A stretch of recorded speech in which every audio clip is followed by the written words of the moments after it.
I'm Elena Zhang, and I learned early that success demands both brilliance and discretion. Growing up in a modest apartment above my parents' restaurant, I spent nights coding while other kids played video games.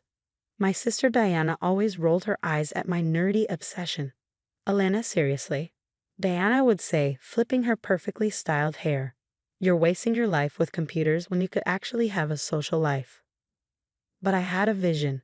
While Diana chased popularity, I chased innovation. My parents worked 16-hour days to put us through school, and I wasn't going to waste their sacrifice. By 23, I had developed a revolutionary AI security system. Google offered $75 million for it. I took the deal but kept it quiet. No flashy cars or designer clothes. Just strategic investments and careful planning. Then I met Michael. He walked into my favorite coffee shop one rainy Tuesday, drenched and laughing at his own misfortune. I offered him my spare napkins. Thanks, he said, his blue eyes crinkling. I'm Michael. Elena, I replied, watching him attempt to dry his expensive suit. Let me buy you coffee to repay your kindness, he asked. One coffee led to dinner.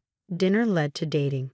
Michael was charming, successful, and seemed genuinely interested in my work, even if he didn't fully understand it. 6 months later, we married in a simple ceremony. That's when everything changed. Diana had recently joined Neurotech, one of Silicon Valley's rising stars. She never knew I owned 30% of the company through various shell corporations. Elena, she smirked at our weekly family dinner, still playing with your little coding projects. You should let Michael handle the finances. Men are better with money. Michael squeezed my hand under the table.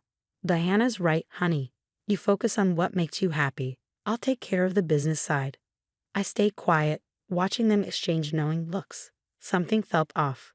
Late one night, I overheard them in Michael's home office. The board meeting's tomorrow, Diana whispered. Did she sign the papers? Not yet, Michael replied. But she will. Elena trusts me completely. Once she signs over her voting rights, we can push through the merger. Perfect. Diana laughed. She's too stupid to run a tech company anyway. Once Neurotech absorbs their assets, you'll be CEO and I'll be CFO. And Elena, she'll never know what hit her. By the time she figures it out, we'll have control of everything. I slipped away silently, my heart pounding. The next morning, Michael presented the papers with his usual charming smile. Just some routine business documents, honey, he said casually. Nothing important.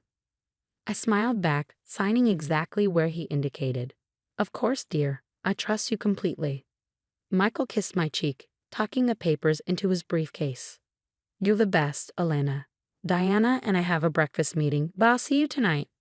Actually, I said sweetly, I think I'll come to the board meeting today. It's time I took more interest in business, don't you think?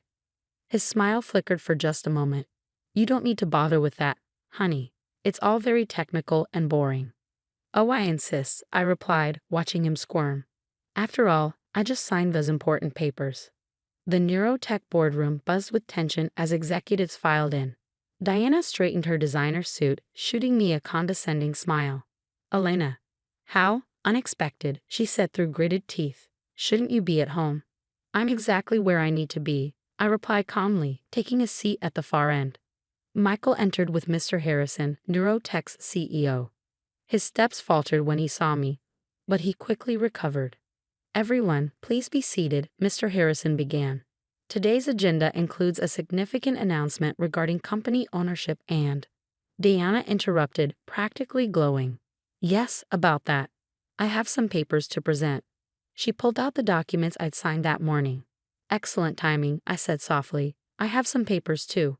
The door opened and my lawyer walked in, followed by 2 SEC investigators. Mrs. Zhang, my lawyer nodded. Shall we begin? Michael's face drained of color. Elena, what's going on? I stood smoothing my simple blazer. Let's talk about fraud, attempted corporate theft, and insider trading, shall we? Opening my laptop, I projected emails onto the screen. Hundreds of exchanges between Michael and Diana, detailing their scheme to seize control of my company through fraudulent means. You see, I continued, those papers you have me sign this morning, they weren't voting rights transfers. They were witness statements documenting your conspiracy. Diana leaped up. You're lying. You signed over your voting rights. We have proof. Actually, my lawyer interjected. Mrs. Zhang signed no such thing. The documents you're holding are inadmissible, obtained through demonstrated fraud. Michael's hands shook. Elena, honey, there's been a misunderstanding. No misunderstanding. I cut him off. I have recordings of you and Diana plotting in your office. I have documentation of insider trading based on confidential information you stole from my private servers. The SEC investigators stepped forward. Mr. Stevens, Ms. Zhang, you'll need to come with us. Diana's perfect composure cracked. This is ridiculous. Elena doesn't even own any significant shares in Neurotech. She's nobody. Mr. Harrison cleared his throat. Actually, Ms. Zhang, Elena owns 30% of Neurotech through various investment vehicles. She's our largest individual shareholder. The room erupted in chaos. Diana screamed accusations while Michael begged for a chance to explain. Security arrived to escort them out. As they reached the door, I spoke one last time. Oh, and Michael, I've frozen all our joint accounts. You might want to call a lawyer, a good one. The boardroom fell silent as the door closed behind them. Mr. Harrison turned to me, impressed. Mrs. Zhang, I believe we have some restructuring to discuss. I smiled, finally letting my professional mask drop slightly. Yes, we do, and please call me Elena. The next few days were a whirlwind of legal proceedings and corporate restructuring. Diana and Michael were charged with multiple counts of fraud and insider trading. Their perfect facades crumbled as the evidence mounted. My parents called, devastated by Diana's actions. How could she do this? Mom sobbed. To her own sister. Money changes people, Dad said quietly, or maybe it just reveals who they truly are. I threw myself into transforming Neurotech. The company needed fresh leadership and a new direction. I appointed Sarah Chen, a brilliant engineer I'd worked with years ago, as our new CTO. Then came the family confrontation I'd been dreading. Diana and Michael showed up at our parents' house during Sunday dinner, both looking desperate. Diana's designer clothes were wrinkled, her perfect makeup gone. Elena, please, she begged. Drop the charges. We're family. Family? I echoed. Was I family when you mocked my little coding projects? When you plotted to steal everything I built? Michael stepped forward. I made a mistake. I let greed blind me. But I really did love you. No, I said firmly. You loved what you thought you could take from me. You don't understand. Diana shrieked. I needed this. Do you know how hard it is living in your shadow? Always the pretty one, never the smart one. Our mother stood up. Diana, enough. Your sister earned everything she has. You chose shortcuts and lies. Mom. Diana gasped. How can you take her side? There are no sides, Dad interjected. Only right and wrong. And what you did was wrong. Michael tried one last time. Elena, think about my career. No one will hire me after this. You should have thought about that before attempting corporate theft, I replied calmly. Actions have consequences. They left defeated, but their problems were just beginning. The trial revealed even more corruption. Diana had been selling company secrets to competitors for years. Michael had orchestrated similar schemes at his previous firms. Both were convicted. Diana got 5 years in federal prison. Michael got 7, plus massive fines. Their carefully crafted reputations were destroyed. One evening, months later, I sat in my office overlooking the city. Sarah knocked on my door. Elena, the new AI security protocol is ready for testing. I smiled. Let's see it. As we worked late into the night, I reflected on everything that had happened. Success wasn't just about innovation or wealth. It was about integrity, about staying true to yourself even when others try to diminish you. My phone buzzed with a message from Mom. Dad and I are so proud of you, not just for your success, but for who you are. I looked out at the glittering city lights. Diana and Michael had thought I was an easy target, too naive to protect myself. They never understood that true strength comes from being underestimated, from letting people show you who they really are before revealing who you are.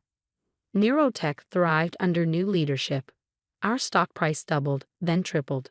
More importantly, we built something lasting, a company founded on innovation and integrity.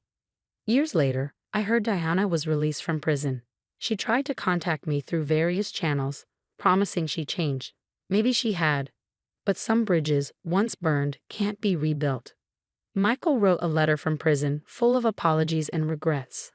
I never replied. Some betrayals cut too deep for forgiveness. Instead, I focused on the future. I established a foundation helping young women in tech, ensuring they'd never have to hide their brilliance or compromise their values. One morning, a young intern asked me the secret to success. I thought of all the nights coding in my parents' apartment, of Diana's mockery, of Michael's betrayal, and of the strength I found in staying true to myself. Success isn't about proving others wrong, I told her. It's about proving yourself right, and never let anyone make you feel small. They might just be afraid of how big you can become. The sun rose over the city, painting the sky in shades of possibility. Tomorrow would bring new challenges, but I was ready. After all, I'd learned the most valuable lesson. The greatest power lies not in wealth or position, but in being underestimated and choosing exactly when to show your true strength. And that lesson, it was priceless.